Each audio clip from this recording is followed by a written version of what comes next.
Hi every Hi everyone, welcome to Flash and Teach. And in today's class, we are going to learn about a new chapter, and this new chapter is from the science. Okay, so the science chapter we are going to learn about electricity. Okay, so now electricity means the current, right? Everything that we see around us. So हमारे घर पे जो बिजली आती है वही electricity की बात आज हम करेंगे. बट आप अभी ये सोच रहे होंगे कि क्या हो सकता है इलेक्ट्रिसिटी के बारे में, हम क्या बात करेंगे.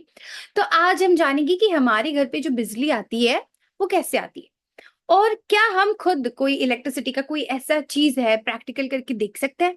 तो उस चीजों के बारे में जानेंगे कि कैसे इलेक्ट्रिसिटी हमारी लाइफ में एक बहुत बड़ा रोल प्ले करता है. अभी ना हम अपने लाइफ को विदाउट इलेक्ट्रिसिटी अज्यूम नहीं कर सकते, है ना. ऐसा क्यों होता है? क्योंकि जनरली पहले के जमाने में लोग बहुत सारे लैंप्स होते थे, लैंटर्न्स होते थे, उससे उसका यूज करके मतलब वो गुजारा कर लेते थे. बट फॉर द पर्सपेक्टिव, अभी हम लोग बात भी कर रहे हैं throughout the laptop, you are watching, everything is connected to electricity now. Also the electric cars, electric vehicles, electric buses, now everything is made up of, they are using electricity.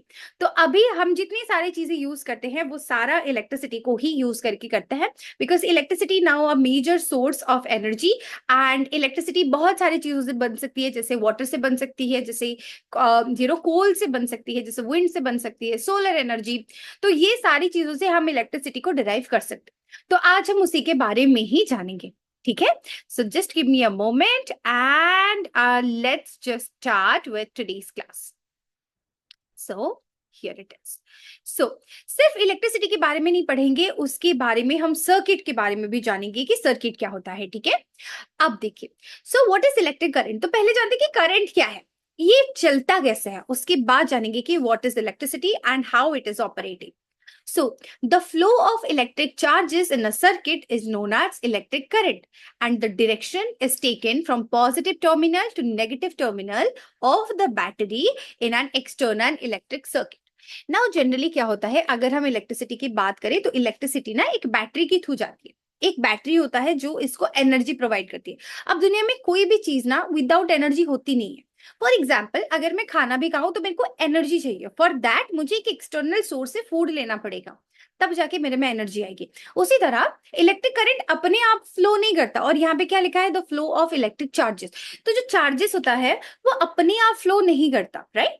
तो अगर कोई चीज अपने आप flow नहीं करती, इसका मतलब कोई एक्सटर्नल फोर्स होगा जो इसके ऊपर अप्लाई हो रही होगी. और वही एक्सटर्नल फोर्स क्या होता है, वो ना एक नेगेटिव टर्मिनल, पॉजिटिव टर्मिनल से जो डायरेक्शन होता है पॉजिटिव टर्मिनल से नेगेटिव टर्मिनल तक आती है, एंड उसी को हम बोलेंगे इलेक्ट्रिसिटी. और ऐसे करके इलेक्ट्रिसिटी जनरेट होती है. वो जो टर्मिनल्स है ना वो बैटरी में होते हैं. तो फॉर एग्जाम्पल, बैटरी में सारे चार्ज जो होता है वो स्टोर होके रहते हैं.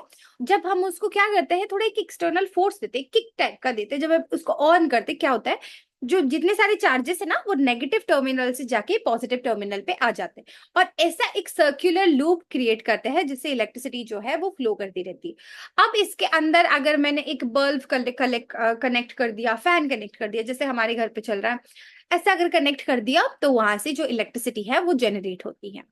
ठीक है. आई थिंक अभी तक आपको जितना मैंने समझाया वो क्लियर होगा कि what is electricity and how is it operating. ना दूसरी चीज ये है, current is the flow of the particles. ना व्हाट इज करंट. करंट क्या है कि फ्लो ऑफ द पार्टिकल्स है ना पर्टिकुलर डायरेक्शन, उसी को हम करंट बोलेंगे. फॉर एग्जाम्पल, बहुत सारे दोस्त एक ही लाइन पे खड़े हैं, मैंने एक को धक्का दिया तो सारे लोग एक एक के ऊपर एक, एक के ऊपर एक के ऊपर करके चलते जाएंगे, गिरते जाएंगे. तो ऐसे क्या होता है ना, इलेक्ट्रिसिटी भी सारे चार्जेस एक ही लाइन में होते हैं, और ये ना एक साथ ट्रैवल करते रहते हैं, घूमते रहते नहीं है, कोई कोई चुप नहीं बैठेगा, सब चलते रहते हैं. तो ये चलने वाला जो मूवमेंट होता है एक टाइम से, मतलब एक एंड से दूसरे एंड तक वो चलते रहते हैं. यही जो फ्लो होता है ना, इसी को हम बोलते हैं इलेक्ट्रिक करंट. एक पर्टिकुलर डायरेक्शन पे हो जाते हैं, ऐसा नहीं कि ये इस तरफ जा रहा है वो उस तरफ जा रहा है, ऐसा नहीं. तो जब भी हम बात करें करंट कैसे फ्लो करता है, तो जितने सारे पार्टिकल्स हैं वो एक ही डायरेक्शन में क्या कर रहे हैं, मूव कर रहे हैं. और जब एक ही डायरेक्शन पे वो मूव कर रहे हैं, उस चीज को हम बोलेंगे क्या, करंट. ठीक है. Now, air current is the curves of the winds. और वाटर करंट, मतलब वाटर भी अगर एक ही डायरेक्शन में फ्लो करे उसको हम वाटर करंट बोलेंगे. एयर भी अगर एक ही डायरेक्शन पे फ्लो करे, और विंड अगर एक ही डायरेक्शन पे फ्लो करे, हम उसको बोलेंगे wind currents, right. Now, when particles flow in a electrical circuit, produce electricity. अब क्या होता है, जब इलेक्ट्रिक सर्किट में जाएंगे तो इलेक्ट्रिसिटी बोलेंगे. जैसे वाटर करेंट्स, वाटर क्या होता है, जो ऐसे ही सर्किट में, मतलब सर्किट में ए से एक डायरेक्शन पे जाते हैं, हम उसको बोलते हैं वाटर करंट. ठीक है, आई होप आप ये अच्छे से समझ पाए. सो नाउ अगर मैं पूछूं व्हाट इज इलेक्ट्रिक करंट, तो इलेक्ट्रिक करंट क्या है? Electric current is a flow of charge from in an electric circuit from one direction to another direction, or we can say from positive terminal to negative terminal, और इसी को हम बोलेंगे electricity. ना generally क्या होता है बच्चों, इलेक्ट्रिसिटी में क्या होता है, इलेक्ट्रॉन्स इन्वॉल्व होते हैं. ठीक है, आप समझ में आ रहा है, इलेक्ट्रॉन्स की सिटी को हम बोलेंगे इलेक्ट्रिसिटी. ओके, सो इलेक्ट्रॉन्स जो होता है इसमें क्या होता है, ये इन्वॉल्व होता है. आई थिंक आपको अब तक समझ में आ गया होगा. अब देखते हैं व्हाट इज इलेक्ट्रिक सेल. अब सेल क्या है, जो हमको ना इलेक्ट्रिक एनर्जी जो है वो क्या करते हैं कि एक सेल जो है, इलेक्ट्रिक सेल, उसके अंदर कुछ केमिकल रिएक्शंस होते हैं जिसके जो हमें हेल्प करता है इलेक्ट्रिसिटी प्रोड्यूस करने के लिए. ओके, जैसे बैटरी हो गई, कुछ भी हो गई, और ऐसे सेल्स होते हैं. ठीक है, so electric cell electric circuit को कंप्लीट करने के लिए बहुत ज्यादा जरूरी है. तो a device which is used to produce small amount of electricity by chemical reaction is called as an electric cell. There is a wide utilization of this cell used in alarm clocks, wrist watches, cameras and many other devices. आपने देखा होगा छोटे छोटे batteries होते हैं, आपके remote में होता है ना, आपके क्लॉक में होते हैं, छोटे छोटे डिवाइसेस होते हैं, छोटे छोटे सेल्स होते हैं. उसी को हम बोलेंगे क्या बेटा, इलेक्ट्रिक सेल. तो जनरली क्या होता है, जब हम उसको लगाते हैं हमारी घड़ी चलने लगती है ना, इसी तरह. तो दीज आर, हम बोल सकते हैं दीज आर, इसके ना बहुत सारी यूटिलाइजेशन है, हम इसको डिफरेंट डिफरेंट वे में यूटिलाइज कर सकते हैं. आप वही बैटरी को कनेक्ट करोगे, थोड़े वायर जोड़ दोगे, एक बल्ब लगा दोगे, वो जलेगी. वाई, क्यों जलेगी? क्योंकि वहां पे उसने क्या किया, प्रोवाइड किया एनर्जी, और उसी एनर्जी की वजह से एक स्मॉल अमाउंट ऑफ इलेक्ट्रिसिटी जो है वो क्या हुआ, क्रिएट हो गया, एंड उसी को हम बोलेंगे electric cell. I hope this is clear, है ना. Okay, now electric cell produces electricity till whole of its chemical gets used. तब तक वो इलेक्ट्रिसिटी, अभी देखा होगा कि बैटरी जब खराब हो जाती है, इसका मतलब अब ना आप कुछ भी कर लो, वो बैटरी नहीं चलने वाली, क्योंकि जितने उसमें केमिकल रिएक्शंस होने वाले थे वो तो खत्म हो गए, अब तो वो नहीं चलेगी. तो इसी तरह जो होता है, तब तक वो इलेक्ट्रिसिटी प्रोड्यूस करती जाएगी या बनाती जाएगी जब तक वो कंप्लीटली यूज नहीं होती, है ना. तो जब तक बनता जा रहा है, बनता जा रहा है, बनता जा रहा है, यूज होता जा रहा है, होता जा रहा है, एक टाइम के बाद बंद हो जाएगा. अब जब बंद हो गया तो गया, कोई बात नहीं. तो उसी को हम बोलेंगे क्या बेटा, इलेक्ट्रिक सेल. ओके, तो इलेक्ट्रिक सेल तब तक यूज होती है जब तक उसमें केमिकल एनर्जी होती रहती है. Okay, now when chemical inside the cells are exhausted, the cells needs to be replaced to new one. इसलिए जब बैटरी खराब हो जाती है, टीवी की रिमोट की बैटरी जब खराब हो जाती है, तो नए टीवी के रिमोट आ जाते हैं. तो इसी को हम बोलेंगे क्या बच्चा, electric cell. I think this is clear to all of you. Now what is an electric circuit. Now electric circuit क्या हो सकता है? इलेक्ट्रिक सर्किट एक पाथ हो सकता है जिसमें इलेक्ट्रिसिटी ट्रैवल करे. जैसे हम लोग जाने के लिए, हमारे पास सड़कें हैं, हम तो ट्रैवल कर रहे हैं, उस सड़के में गाड़ियां भी जा रही है, सब कुछ जा रहा है, सब कुछ हो रहा है. अभी इलेक्ट्रिसिटी को जाने के लिए उसको भी तो जगह चाहिए. अब वो कहाँ ट्रैवल करेगा? तो उसके लिए ना एक पाथ बनाया जाता है जिसमें वो ट्रैवल करेगा. और अब वो तो अकेला ट्रैवल नहीं करेगा, उसको तो सफर में साथी चाहिए. जैसे हमको चाहिए, गाड़ी चाहिए, घोड़ा चाहिए, मोटर चाहिए, चिप्स चाहिए, हमको भी तो बहुत सारी चीजें चाहिए ना, हमारी भी तो कोई नीड होती है, साथी होता है ना जाने के लिए. उस तरह इलेक्ट्रिक सर्किट जो होता है, वो सर्किट हम इसलिए बनाते हैं कि अब जो करंट ट्रैवल करेगा ना, वो ना रास्ते में बहुत लोगों को मिलेगा, तो वो अकेला ट्रैवल नहीं कर पाएगा, है ना. वो सर्किट में क्या होगा, जब इलेक्ट्रिसिटी ट्रैवल भी करेगी, जो करंट जब फ्लो भी करेगी, उसको ना कोई चीज चाहिए. जैसे गाड़ी को, आप गाड़ी में जा रहे हो, आप ट्रैवल कर रहे हो, तो आप गाड़ी ले रहे हो, अब गाड़ी के लिए पेट्रोल भी तो चाहिए. उसी तरह इलेक्ट्रिसिटी जब ट्रैवल करेगी ना, उसके लिए एक सेल चाहिए जो उसको एनर्जी प्रोवाइड करेगी, है ना.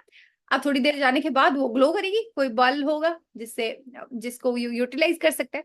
तो ऐसे ना एक पाथ क्रिएट होता है, एंड उसी को बोलेंगे electric circuit. I hope that's clear.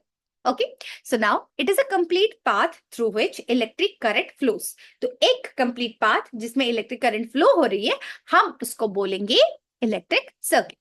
Now, it should be unconstructed in an unbroken loop. इस loop को हम ब्रेक नहीं कर सकते. ठीक है। तो ऐसा एक होना चाहिए कि ऐसा नहीं कि अभी देखो, अगर ना वो अभी सोचो, अभी अगर रास्ता बीच में से फट जाए तो आप जा सकते, कंप्लीट कर सकते अपनी जर्नी? नहीं कर सकते। मतलब कोई भी रास्ता, ऐसा नहीं बोल रहा कि नहीं मैम हम तो ऊपर उड़ के जाएंगे, ऐसा नहीं। तो अगर रास्ता फट जाए ना तो आप भी नहीं जा सकते। उसी तरह जो इलेक्ट्रिसिटी है ना, वो अगर आप एक डायरेक्शन से दूसरे डायरेक्शन पे जा रहे हो, वो रास्ता कंप्लीट होना चाहिए, तभी तो आप जाओगे, आपकी सफर कंप्लीट होगा, राइट। तो इलेक्ट्रिसिटी, इलेक्ट्रिक सर्किट क्या है? Electric circuit is a path where electricity is travelling, right. तो वो जो होता है वो उसमें ट्रैवल करता रहता है, वो लूप में जाता घूमता घूमता रहता है। Okay, I hope that's clear. Okay, so now it is in complete path through which electricity flows. Now आप देख सकते हो यहाँ पे एक सेल लगा है, जहां से इसे जा रहा है, यहाँ पे एक सेल लगा है, और यहाँ पे एक इलेक्ट्रिक बल्ब लगा है, और ऐसे दूसरा करके वो आ रहा है, और यहाँ पे हमने दोनों जो सर्किट है, दोनों वायर को एक ही जगह पे ऐसे जोड़ रखा है ना। ओके, ना और एक बार चीज आप देख सकते हो, यहाँ पे जो पॉजिटिव एंड है ये बैटरी की पॉजिटिव एंड है, तो बैटरी की पॉजिटिव एंड से नेगेटिव एंड तक जो क्या होता है वो घूमता रहता है, ठीक है। नाउ देखते हैं ना बेटा, ऐसे कुछ बॉडी होते हैं ना जिनके थ्रू ना इलेक्ट्रिसिटी ट्रैवल कर सकती है। फॉर एग्जाम्पल, अभी देखो इलेक्ट्रिसिटी को जाने के लिए एक पाथ की जरूरत है। अब अगर आप मेरे घर के रास्ते जाओगे और मैं मना कर दूं आप नहीं आ सकते, तो आप क्या जबरदस्ती आओगे? नहीं आओगे, है ना। तो सोचो, उसी तरह आप एक स्टेट जाना चाहते हो, कोई दूसरे स्टेट जाना तो उसमें आपके लिए रेस्ट्रिक्शन है कि आप तो इधर नहीं आ सकते। आप अपना जर्नी कैसे कंप्लीट करोगे? पॉसिबल नहीं। तो आपको ना एक पाथ पे जाने के लिए ना एक लोगों की परमिशन की जरूरत है ना, कि मेरे अंदर आके जाओ, यहाँ से होके जाओ, है ना। कोई स्टेट जाने के लिए आपको परमिशन की जरूरत पड़ती है कि नहीं बेटा आप यहाँ से जा सकते। उसी तरह जो इलेक्ट्रिसिटी है, इलेक्ट्रिक करंट है, उसको फ्लो करने के लिए कुछ मटेरियल्स के थ्रू ना वो जा सकती। ऐसा नहीं कि हर किसी की तरफ इलेक्ट्रिसिटी को मैंने भेज दिया, नहीं जा सकती बेटा, नहीं जा सकती, पॉसिबल नहीं। अब फॉर एग्जाम्पल मेरे पास एक कंघी है, ठीक है, which is I can okay you can see I think so this is a कंघी। ये ना प्लास्टिक के बना हुआ है, इसके थ्रू मैं कुछ भी कर लो इलेक्ट्रिसिटी नहीं जाएगी, मेरे को करंट नहीं लगेगा। अब पता है हमारी जो बॉडी है ना उसके थ्रू इलेक्ट्रिसिटी जा सकती है, तो इसका मतलब हमारा बॉडी इलेक्ट्रिसिटी को अलाउ कर रहा है। इस तो इस तरह के बॉडीज, इस तरह के मटेरियल, इस तरह के ऑब्जेक्ट्स जो इलेक्ट्रिसिटी को इजीली अपने थ्रू अलाउ करते कि आओ आओ हमारे बीच में मतलब जाओ, उसको हम बोलेंगे क्या बेटा? कंडक्टर्स। ओके, और जो मना कर देते हैं वो हो गया हमारे इंसुलेटर्स। ओके, इनके बीच में भी कोई आता है उसको हम बोलते हैं सेमीकंडक्टर। उसके बारे में आप जब हाई क्लासेस में जाओगे ना तब पढ़ोगे, ठीक है। तो फिर ऐसे मटेरियल्स कौन कौन होते हैं? जैसे आपके कॉपर वायर्स हो गए, आपके सिल्वर हो गए, आपके जितने बर्तन हो गए, आप देखना, नॉट बर्तन, आप देखना जितने लोहे की मटेरियल्स है आपको मतलब झटका लगेगा, है ना। लोहे की तरफ अगर छूओगे तो झटका लगता है। आयरन का रॉड हो गया, ये सारी चीजें जो क्या होता है बच्चा, ये होता है हमारे कंडक्टर्स, जिसके थ्रू इलेक्ट्रिसिटी का क्या कर सकती है? पास कर सकती है ना। और इंसुलेटर क्या है? जिसके जिसके साथ इलेक्ट्रिक जिसके थ्रू इलेक्ट्रिसिटी पास ही नहीं कर सकती। ऐसा एक चीज जैसे प्लास्टिक, प्लास्टिक के थ्रू आप कुछ भी कर लो इलेक्ट्रिसिटी पास नहीं करेगी, है ना। और आपने देखा होगा रबर, इसके थ्रू नहीं पास करेगी, वुड उसके थ्रू पास नहीं करेगी। तो दीज आर सम थिंग्स जिसके थ्रू इलेक्ट्रिसिटी पास नहीं करेगी, और इसको हम बोलेंगे insulator. Okay, I hope that's clear. तो इलेक्ट्रिसिटी को क्या क्या चीजों की जरूरत है? सो इलेक्ट्रिसिटी को पहले जरूरत है एक मॉडल की, एक पाथ की, एक सर्किट की। और सर्किट हम कैसे बनाएंगे? सर्किट में एक बल्ब होना चाहिए, एक स्विच होना चाहिए, एक एक पॉजिटिव नेगेटिव टर्मिनल वाला बैटरी होना चाहिए, जिसके थ्रू वो एनर्जी प्रोवाइड करेगी। अब वो सेल का क्या काम है? याद है, सेल का ये काम है कि सेल क्या करेगी? एनर्जी को स्टोर करके रखती है, और वो चीज जो है वो प्रोवाइड करती है ना, वो प्रोवाइड करती है। Okay, I hope you're clear to all these things. Now, beta, this is just an overview of the chapter. अगर आपको पूरा कोर्स लेना है और आपको पूरा इसके बारे में डिटेल में पढ़ना है, तो please subscribe to our channel and please enroll in our courses. So where you get amazing content and her course को आपको बहुत ही डिटेल में पढ़ाया जाएगा. So keep subscribing and please enroll with us, and we'll see you in the next class. Bye.